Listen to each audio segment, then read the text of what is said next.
Joining us now with the latest on the rescue and recovery efforts is the mayor of Joplin, Mike Woolsten. Good morning, Mr. Mayor. Good morning, Rebecca.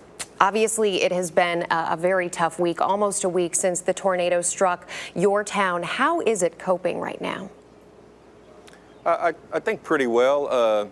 I was just thinking as I was waiting here on Tuesday afternoon, less than 48 hours after the event, I saw people out going through their homes, searching for personal mementos, trying to salvage what they could. On, I believe it was Thursday morning, less than 96 hours after the event, I actually saw a building going back up.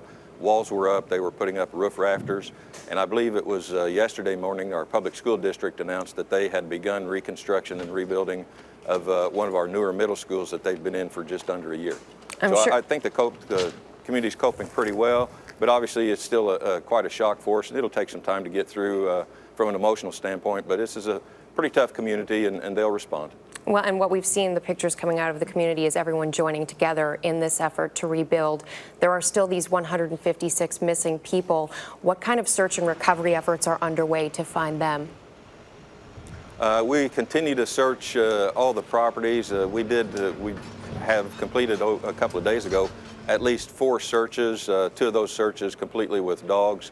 We'll continue to search, and as we go through and do our cleanup, we will not stop searching for our people. Until the last piece of debris is removed from the last parcel of property, we will continue to search for our folks. The president will be visiting your town tomorrow for a memorial service. What would you like him to see?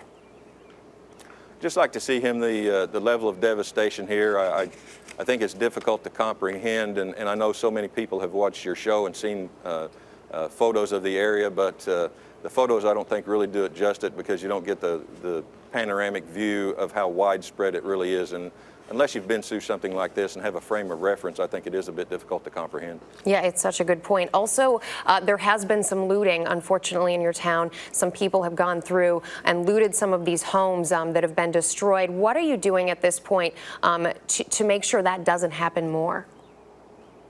We initially tried to set up a permitting process that would require folks to provide some identification and get some sort of a name badge to be in the particular areas, but we found that was somewhat cumbersome, wasn't working well, so we immediately changed that process, and now we're just saturating the area with law enforcement. We have a curfew from 9 in the evening until 6 in the morning, and trying to make sure that we're saturated in those areas where that might occur.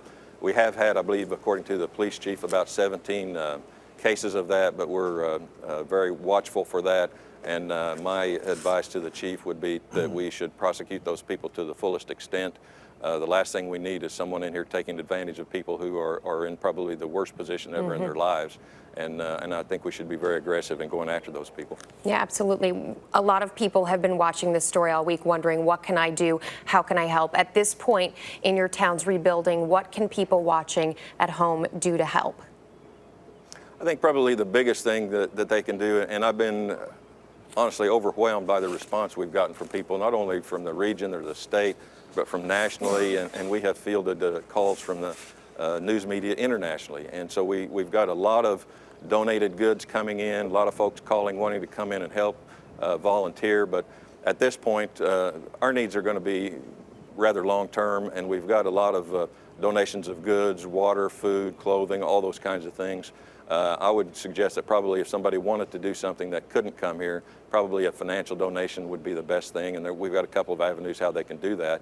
But that finances will be needed, as I said, months and even years out, and probably some of the things that we'll need then we don't even recognize right now. Right. So probably the financial donations would be the easiest way. Thank you for joining us. Mayor Mike Woolsten, we appreciate it. Best of luck to you and your city.